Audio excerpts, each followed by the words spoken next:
Hello there, we're back. Daniel chapter 6, right after this.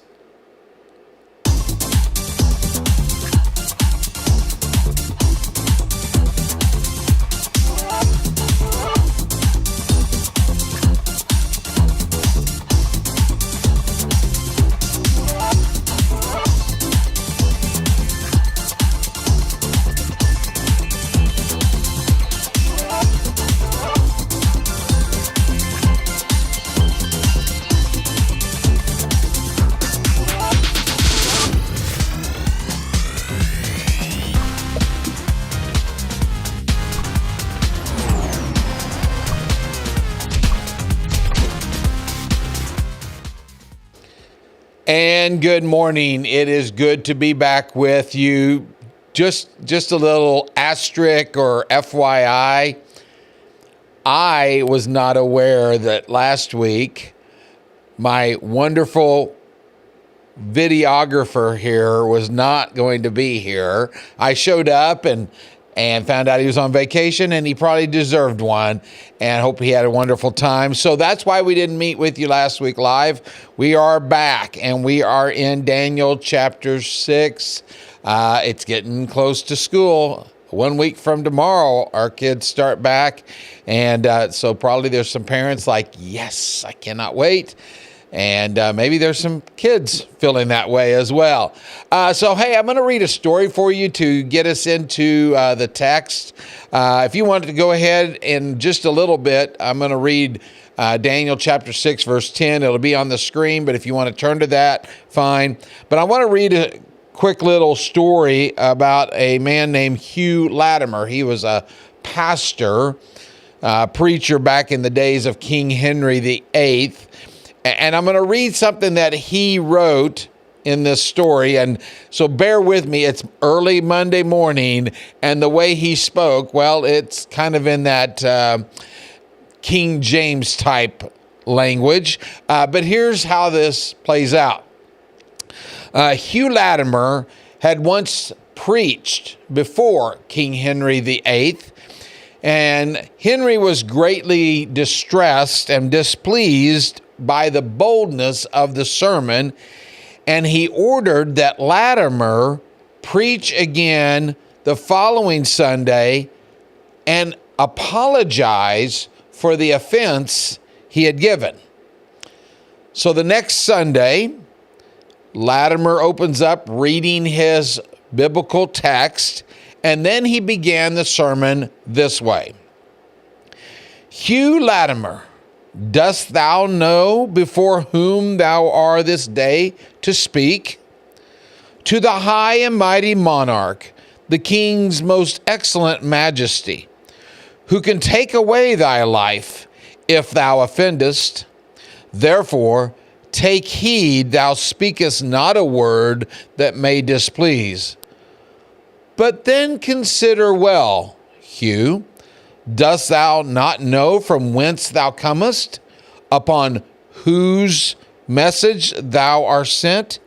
Even by the great and mighty God, who is all present and who beholdeth all the ways, and who is able to cast thy soul into hell. Therefore, take care that thou deliverest thy message faithfully. He then preached the same sermon he had preached the previous Sunday, and with considerably more energy. I'm sure the King Henry VIII did not like that. We peek into this story found in Daniel chapter 6. He's being undermined, so to speak, by the government officials. We find that he has great boldness in his actions, much like the boldness of Hugh Latimer, and the boldness that you and I should have. If you want to follow along in your scriptures, you can, or it's going to be up on the screen. Daniel chapter 6, verse 10 reads this way. Now, when Daniel learned that the decree had been published, that is, this decree that no one is to pray to anyone else but Darius for 30 days, he went home to his upstairs room where the windows opened toward Jerusalem. 3 times a day, he got down on his knees and prayed, giving thanks to God just as he had done before. King Darius had been pushed, coaxed, pressured into signing a decree that no one was to pray to any other deity or person except him. Now, Darius was an effective king, but his weakness was wanting to keep the popular vote. He didn't want to rock the boat. He wanted to please everyone. So he signed this decree, naively thinking that even Daniel would follow along and respect and obey. We need to understand that Daniel is not being disrespectful to Darius here. He is simply showing to Darius and the others that no man-made law came between he and his relationship with God.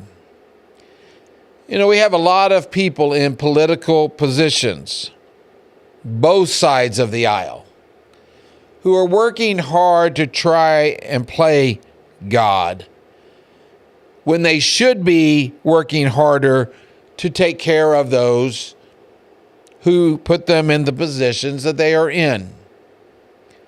The politicians want to try and drive a wedge between Christians, or at least those with some moral compass, and to insert laws that go against the righteous fabric of God. But we must always understand that man's laws cannot make moral what God has declared immoral.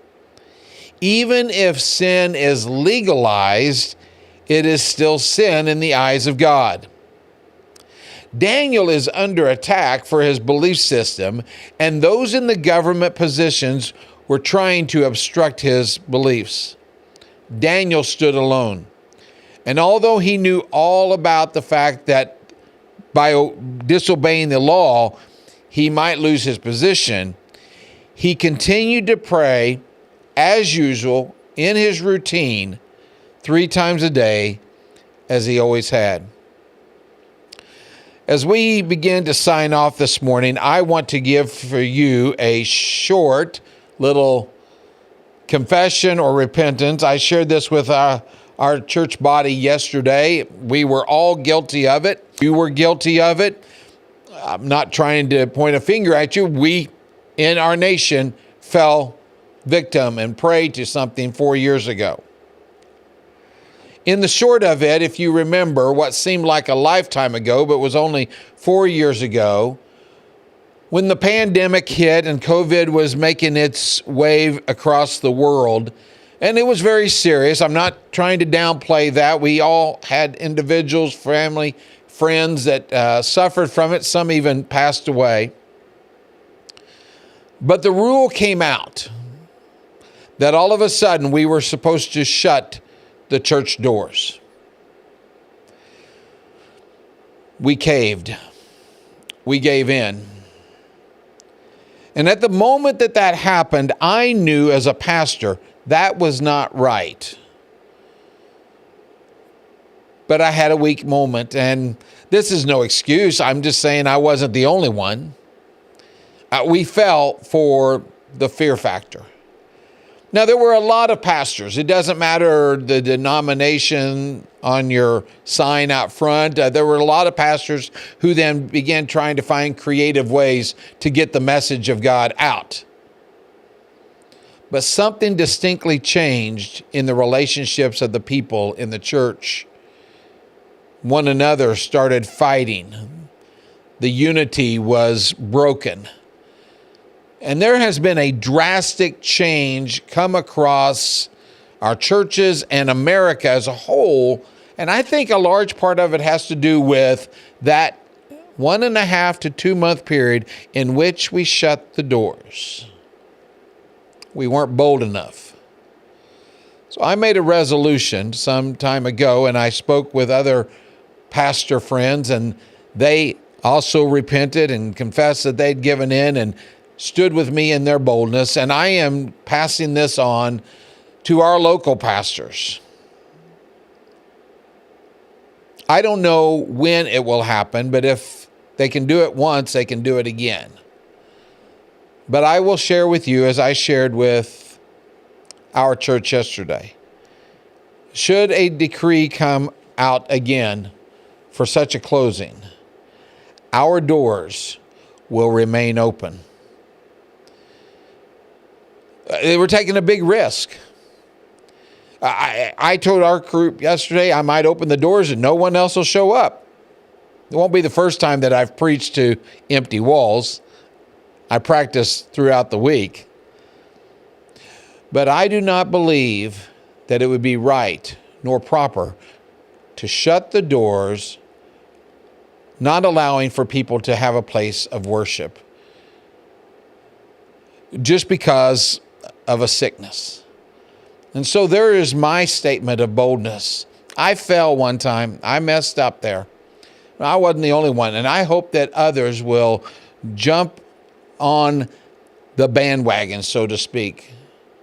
And then we take a bolder stand the next time this happens, because we've seen the result of it. And maybe this time, when we are faced with our dilemma, we will stand up on the right side. That's my encouragement to you and challenge. Have a wonderful week. Thanks for being back with us on Plugged In. And I'll be back with you next Monday for another story out of Daniel chapter 6. Have a wonderful week.